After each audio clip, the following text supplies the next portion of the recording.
Hi everyone, here I've got LG K51s and let me show you how to manually change date and time. So first of all, let's open the settings, then let's scroll down to the system and then choose date and time.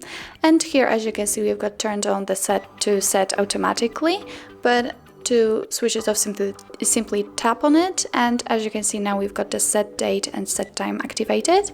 So let's change the date.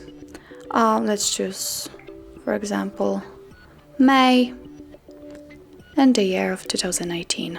Okay, and we can change the time, for example, 4:50, and click OK. Of course, we can select the time zone.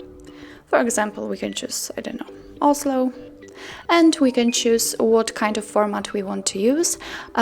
Here we are using the 24-hour format, but if we are going to tap on it, then now we are going to use the 12-hour format, and simply tap on it to get back to 24-hour format. And if you want to set the date and time automatically, simply click on it, and as you can see, it will be set it automatically from now on.